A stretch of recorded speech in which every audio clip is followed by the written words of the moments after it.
दामिनी और विक्की का आज इस होटल में आखिरी दिन था। पिछले एक सप्ताह से वो यहीं ठहरे हुए थे। पहाड़ों की हसीन वादियों को छोड़कर ना तो दामिनी का जाने का मन था और ना ही विक्की का।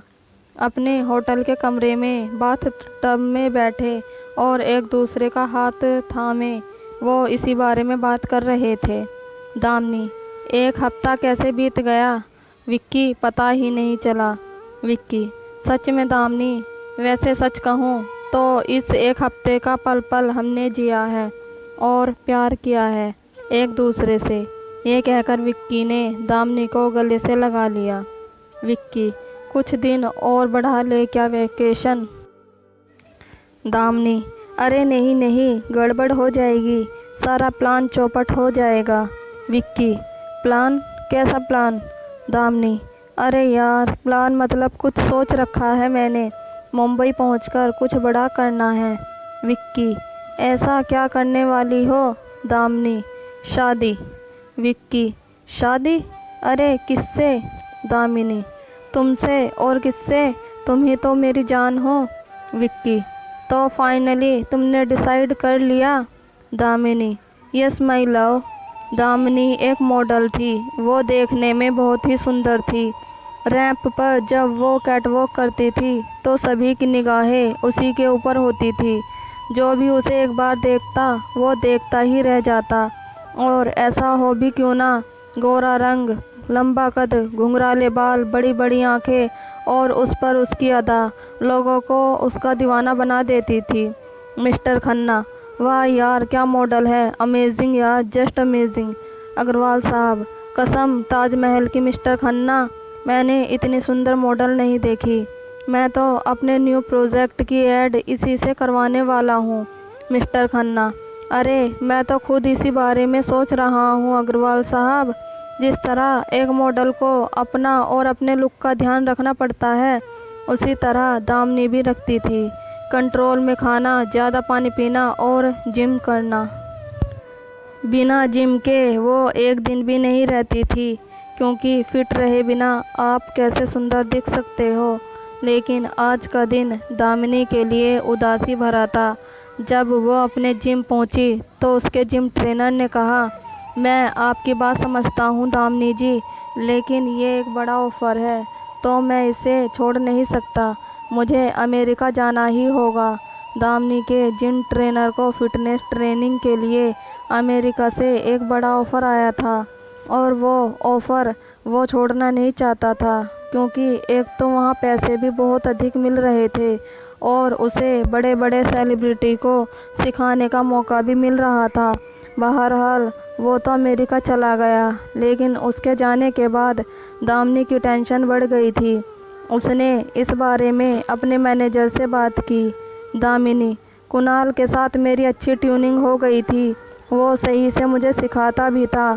पता नहीं अब उस तरह का ट्रेनर मुझे मिलेगा या नहीं, उस तरह की ट्यूनिंग किसी और के साथ हो पाएगी या नहीं, लेकिन जिम ट्रेनर का पता तो करना ही होगा।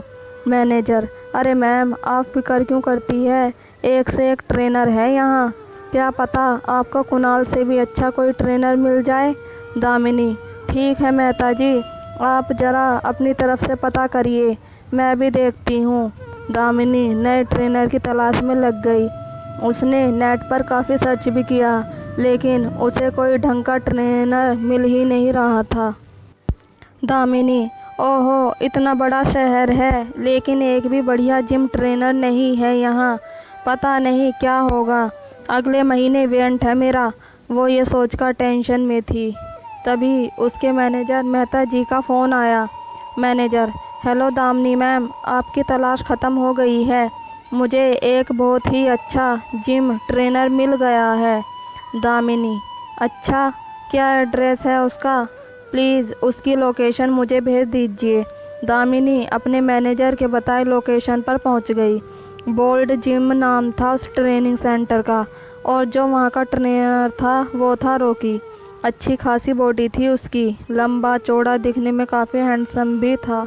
दामिनी पहले ही नज़र में उसे देखकर इम्प्रेस हो गई। दामिनी मन में, ओह वाओ, काफ़ी कूल लग रहा है ये ट्रेनर, अब बस ट्रेनिंग सही से दे दे ये। दामिनी विक्की से मिली। विक्की भी दामिनी को देखकर पहली नज़र में इम्प्रेस हो गया। विक्की, आप काफ़ी खूबसूरत है दामिनी। दामिनी, खूबसूरत तो दिखना पड़ेगा ना विक्की, अपनी प्रोफेशन की डिमांड है ये। विक्की, अच्छा क्या करती है आप? दामिनी, मैं मॉडल हूँ।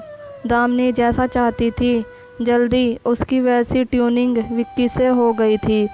विक्की उसको काफ़ी अच्छे से ट्रेनिंग दिया करता था। बहुत जल्दी वो अच्छे दोस्त भी बन गए थे। विक्की, अरे दामिनी, फिर तुमने ये हैवी वेट उठा लिया। मैंने कहा था ना, पहले लाइट वेट से शुरू करो, फिर हैवी वेट, नहीं तो खामखा दिक्कत हो जाएगी। दामिनी, ओके। विक्की, अरे जब वेट उठाओ तो इस तरह से उठाओ, ये देखो ऐसे। ये कहकर विक्की ने उसके हाथों को थामा और उसे सिखाने लगा। विक्की का वो स्पर्श दामिनी को बहुत अच्छा लग रहा था और विक्की को भी। धीरे धीरे वो एक दूसरे के करीब आते गए और एक दिन विक्की ने उसे अपनी मोहब्बत का इजहार कर दिया। Damini, oh my God, really? Vicky, हाँ दामिनी, मैं तुमसे बहुत प्यार करता हूँ। दामिनी, कितना? विक्की, जितना समंदर में पानी है, जितना बड़ा आसमान है, जितनी धरती पर हवा है। दामिनी, यार विक्की, ये प्यार वाले ऐसे शायर टाइप कैसे हो जाते हैं? तुम ठहरे जिम ट्रेनर, लेकिन आज देखो तुम्हारी लैंग्वेज कितनी बदल गई है। विक्की, प्यार सारी लैंग्वेज बदल देता है। धीरे धीरे उन्होंने सारी सीमाएं लांघ दी। वो एक दूसरे से अकेले में मिलते हैं और खूब सारा टाइम स्पेंड करते। एक बार की बात है, दोनों एक होटल में रुके हुए थे। उस दिन विक्की ने दामिनी से कहा, दामिनी, इस तरह से हम लोग कब तक यूं ही होटलों में मिलते रहेंगे? ऐसा नहीं हो सकता है कि तुम मेरे पास सारा दिन रहो। दामिनी, मैं समझी नहीं। विक्की, मैं तुमसे शादी करना चाहता हूँ। दामिनी, सच विक्की? शादी तो मैं भी करना चाहती हूँ, लेकिन अभी कुछ पेंडिंग प्रोजेक्ट्स है, वो कर लेती हूँ, फिर शादी करते हैं। इस बात को 2 साल बीत गए। ना तो दामिनी का पेंडिंग प्रोजेक्ट ख़त्म हुआ और ना ही दोनों की शादी हुई। हालांकि इस बीच विक्की ने कई बार उससे इस बारे में फिर से बोला तो उसका जवाब नहीं होता था। दामिनी, क्या विक्की, हम साथ तो है ही ना? ये अलग बात है कि हम लोग एक घर में नहीं रहते।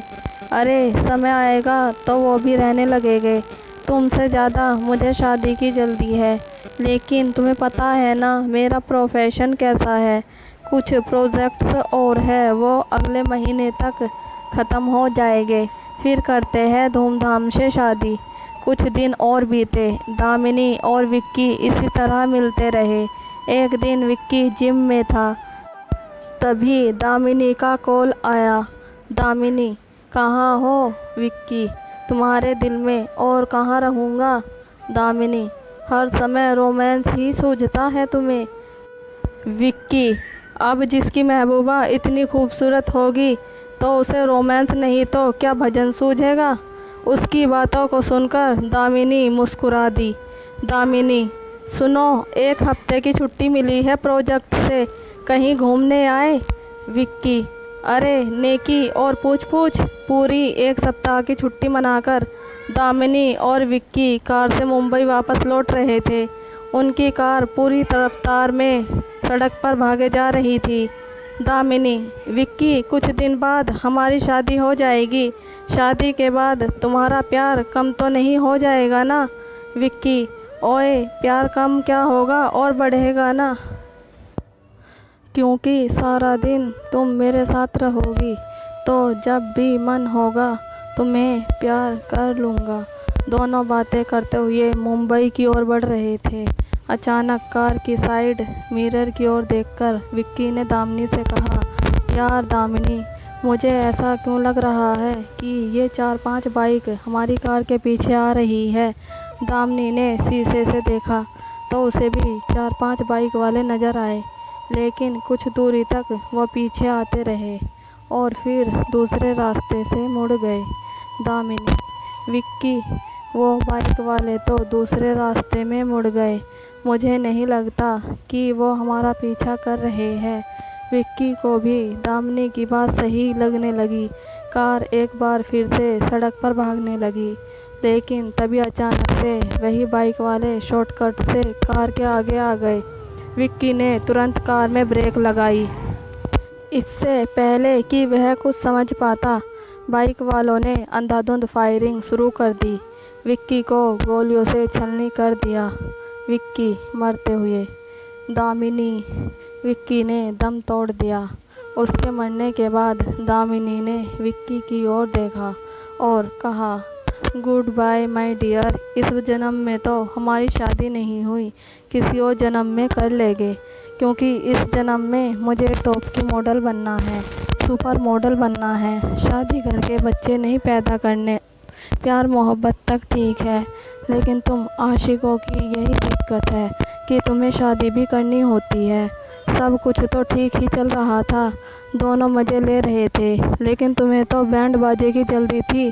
लो बज गया ना बैंड। उसके बाद उन बाइक वालों में से एक दामिनी के पास आया। दामिनी ने उससे कहा, आज शाम तक पूरे पैसे तुम लोगों के अकाउंट में आ जाएंगे। और हाँ, आज के बाद मैं तुम्हें नहीं जानती और ना तुम मुझे। दामिनी ने उन गुंडों की मदद से विक्की की लाश को वहीं ठिकाने लगाया और फिर मुंबई की ओर बढ़ चली।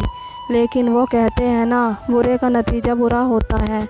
ना जाने रास्ते में कैसे उसकी कार का ब्रेक फेल हो गया और दामिनी की कार पहाड़ से नीचे गिर गई।